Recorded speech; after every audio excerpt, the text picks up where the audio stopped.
Hi, Steve here. There are three kinds of people in this world.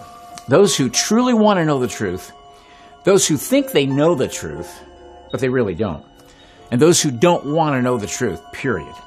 Because it would force them to have to confront a reality they find way too uncomfortable. It places people in the path of decision to either receive the truth or reject it, along with all the consequences of that choice. There are people that don't believe in God and therefore don't believe there's even a devil. Before I get started, I want you to know that I understand that many people will be unable to understand or receive this information, no matter how factual and undeniable it is.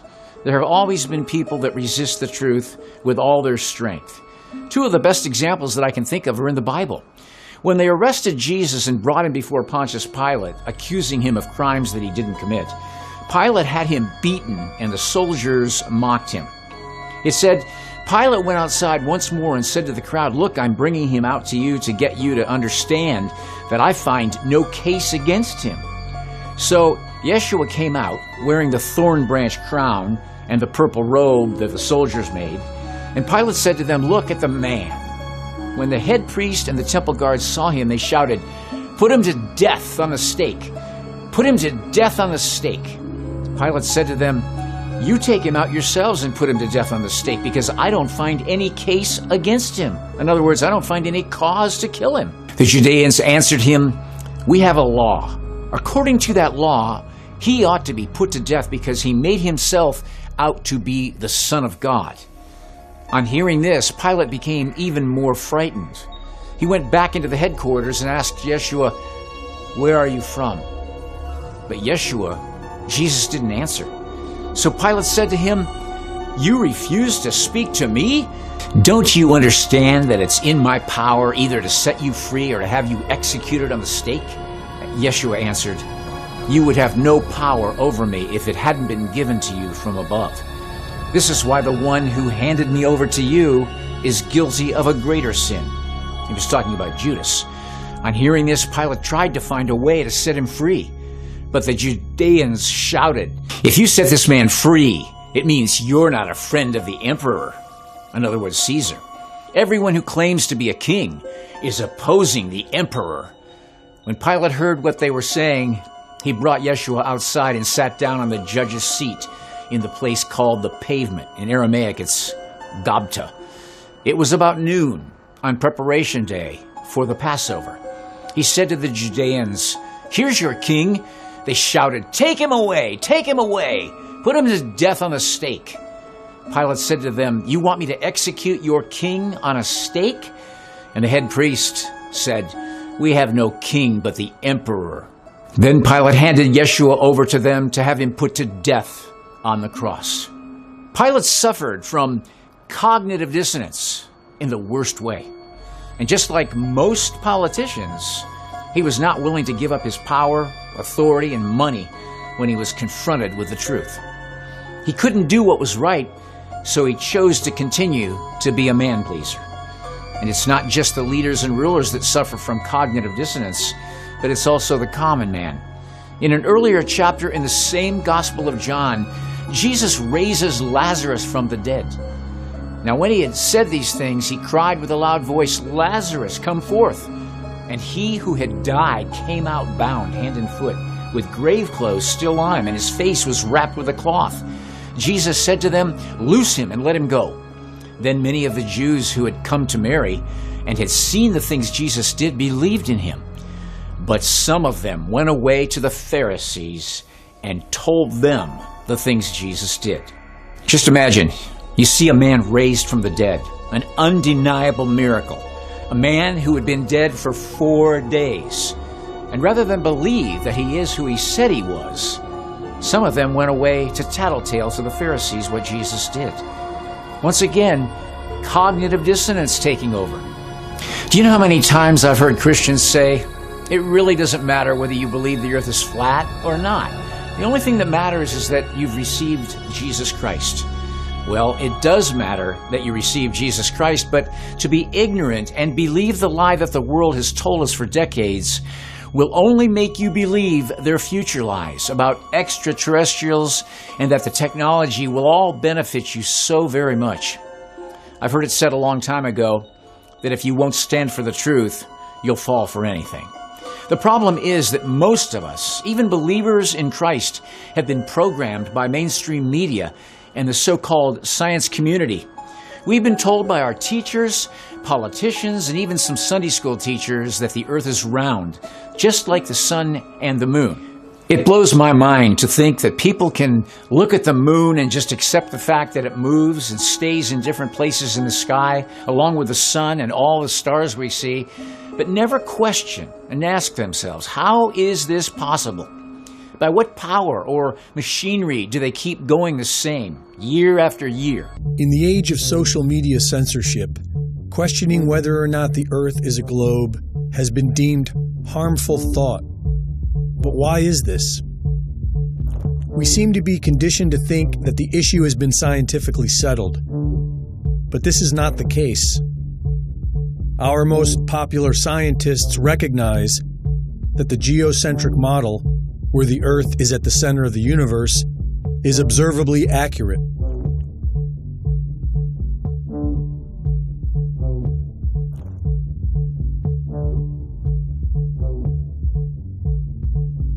Edwin Hubble and Stephen Hawking went as far as to say that they reject the geocentric model not based on scientific reasoning, but rather because they find the thought of being at the center of the universe to be emotionally disturbing. Physicist George Ellis stated that you cannot disprove the geocentric model, you can only exclude it on philosophical grounds. The Michelson-Morley experiment in the 1880s proved the Earth was stationary, and Albert Einstein claimed this was a serious embarrassment and intended to disprove it with his relativity theory, but later admitted that he had failed to do so. We are conditioned to think that the heliocentric model is scientifically superior to the geocentric model, but when we apply scientific reasoning, we discover that this is not true. Contrary to popular thought, the scientific community has disputed the heliocentric model for centuries, such as the Earth's curvature. According to the heliocentric Earth model, the Earth is 24,000 miles in circumference, and if one were standing at sea level, they should only be able to see less than 3 miles before the surface of the Earth curves out of view. But this has been proven to be false for centuries. From the Bedford level experiments of 1838 to modern photography. This photograph of Chicago was taken almost 60 miles away from Grand Mere State Park in Michigan. On a spherical Earth, this would be impossible. Using the Pythagorean theorem and the current dimensions of the Earth, the top of the tallest skyscraper should be 900 feet below the observable horizon. Local news explained this anomaly by claiming the image was a mirage. And what you're seeing here is a mirage. We typically would not be able to see this from the Lake Michigan shore. We talked about this last night. Conditions are right on the lake that we're actually seeing a mirage. They claimed that somehow light refraction and perfect weather conditions are responsible for creating a photorealistic mirage of the Chicago skyline appearing to sit on the flat horizon from almost 60 miles away. Anomalies in the Earth's curvature can also be found in old lighthouses, able to be seen for several miles past what is possible on the heliocentric model, and weapons guidance systems that are capable of sighting targets that would only be possible on a flat plane. We are accustomed to observing ships disappearing over the curve, but with modern consumer cameras, we can observe that this seems to be an optical illusion based on light reflection and the laws of perspective. Many of us tend to think the planet is too big to observe curvature, but the empirical evidence tells us that either the surface of the Earth is a flat plane or the planet is at least 100 times bigger than we are told. Another very intriguing argument for flat earthers is Antarctica, the mysterious massive continent at our southern pole that nobody is allowed to explore. After sailing over 60,000 miles along the Antarctic coastline, Captain Cook was never able to complete the journey around the ice continent, which is supposed to be just under 12,000 miles around. Neither was James Clark Ross or the British ship Challenger. Nobody has ever successfully circumnavigated Antarctica. Many so-called flat earthers claim that these attempts failed because Antarctica is actually a massive ice barrier that surrounds the flat surface of the Earth. The azimuthal equidistant projection map, produced by the U.S. Geological Survey, has been used for centuries for the fact that all directions or azimuths are correct and all distances are at true scale. Studying this map, one can clearly see how man has been able to accurately circumnavigate the Earth on a flat plane model. And if it is in fact accurate, then it explains why after 60,000 miles, nobody has been able to completely circumnavigate Antarctica. Interestingly, this is also the map used by the United Nations. Admiral Richard Byrd, Medal of Honor winner, youngest admiral in the history of the Navy, and recipient of 3 ticker tape parades in his honor, led 4 expeditions to Antarctica. The 4th being a military operation known as Operation High Jump, with an aircraft carrier group, 4,700 men, 13 support ships, and 33 aircraft. Their stated mission was to establish the Antarctic research base Little America 4, but many believe the true nature of the secret mission was to root out the Nazis who arrived in 1939, claiming New Swabia and setting up a Nazi presence in Antarctica. In 1954, Admiral Richard Byrd spoke on TV of an area bigger than the United States with valuable resources and announced a future of international exploration. Our very distinguished guest for this evening is Admiral Richard E. Byrd. Strangely enough, there's left in the world today an area as big as the United States that's never been seen by a human being.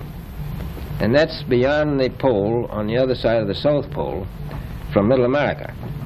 We've found enough of coal within 180 miles of the South Pole in a great ridge of mountains.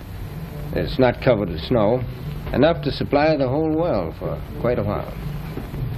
And I think it's quite astonishing that there should be an area as big as that unexplored. That's a tremendous So challenge. there's a lot of adventure left down at the bottom of the world. Well, Admiral, do you hope to see that? I do. So I'm willing to say to you that there will be a number of expeditions that will follow, I think, year after year, at the bottom of the world, because the government has really become interested. But this never happened. In 1957, Admiral Byrd died in his sleep of a heart ailment at the age of 68. And on December 1st, 1959, all 12 countries active in Antarctica signed a United Nations treaty that outlawed all public travel south of the 60th southern parallel. This was the same time that NASA was formed. The world's attention was pulled away from exploring Antarctica and directed firmly on the moon. In 1962, a series of high-altitude nuclear tests was carried out by the United States. It was called Operation Fishbowl, which has caught the curiosity of many flat Earth researchers because the flat Earth model shared by the ancients was one where we lived within a sphere, upon a flat surface, and surrounded by a massive dome, like a fishbowl, or The Truman Show. In 2012, the secret lost diary of Admiral Richard E. Byrd was published, wherein Admiral Byrd allegedly claimed to enter a hollow Earth through a hole in the center of Antarctica and meet with an advanced alien civilization. The diary provides no evidence of being authentic, and many would suggest that it portrays the distinguished admiral as a crackpot and strange tales of Antarctica as fantasy. To this day, the public is strictly prohibited from traveling below the 60th southern parallel. Nobody has ever completely circumnavigated Antarctica, and airplanes are prohibited from flying over the icy continent. What are they hiding? There is now talk of investing trillions of dollars to explore Mars. Why not Antarctica? If sharing videos about flat Earth is harmful, why not put it all to rest by circumnavigating Antarctica? documenting everything, and prove that the Earth is a spinning globe. For Infowars.com, this is Greg Reese. While rejecting all common sense evidence that we are not on a spinning ball rotating at 1,038 miles an hour, we would then be faced with the reality that maybe the Earth is the center of the universe, and maybe that's why God sent His only begotten Son to Earth instead of Pluto. If you can accept that, then why is it not possible that the Earth is flat, non-rotating, covered in a dome or firmament, with literally heaven above that? Read Genesis chapter 1, verses 6 through 8, if you believe the Bible. The main reason people today believe the lie is because the CGI pictures that NASA has presented as the proof. Oh, I know. People and philosophers through history have conjectured that the Earth is a sphere, just like the sun and the moon. And they tell us that we've been to the moon, and yet the only so-called proof we see has now been destroyed. And NASA tells us we can't do that right now because we destroyed our technology. I'd go to the moon in a nanosecond. The problem is we don't have the technology to do that anymore. We used to, but we destroyed that technology, and it's a painful process to build it back again. That is just ludicrous. The other question people ask, and it's a valid one, is why would NASA try and deceive us, and how would it benefit them to do this anyway? They would do it for the $22.6 billion a year they get, and to perpetuate the lie that's the will of Satan himself.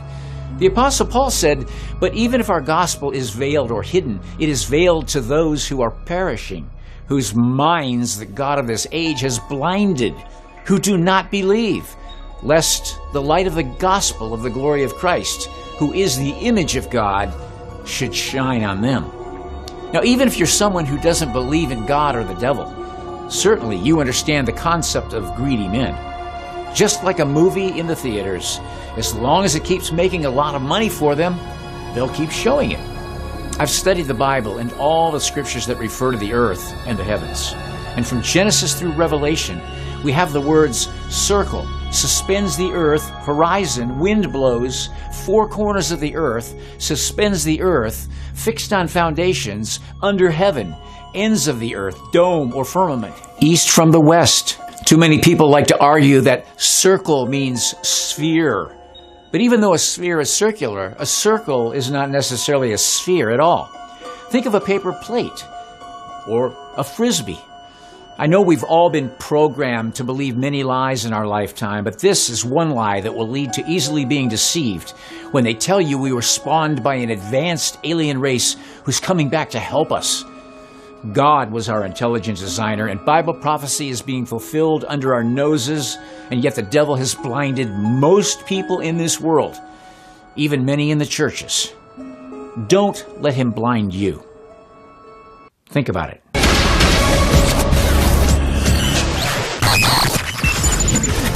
Hi, Steve here. For all of you who have been as passionate as I am about getting the truth out to a lost and confused world, I want to say thank you from the bottom of my heart. Your support, encouragement, and prayers are what keeps me going and fighting the lies and deception in this world. You are the people that I consider to be just as much a part of Think About It as I am. We're all in this fight together. If you're in a position to help our mission, then please use the support link in the description box below and help us continue to fight for our freedoms and against the lies we're flooded with every day. I said this before, but I want to make this very clear. I do not want anyone to support Think About It who is not able, who is on a fixed income or on disability. This is something that must come out of extra finances you're able to use. I never want to receive any financial support from anyone who cannot afford to give. I don't believe in that. Supporting Think About It should never become a burden to anyone who supports this mission. If you want to support Think About It, but are not able to financially, simply pass the video links on to your friends and your family. This is a huge support in its own way. I just want to say thank you so much for being a subscriber and a supporter of Think About It. Thank you so very much. I can't begin to tell you how much I appreciate you. May God bless you and your family in these last days. Thanks again.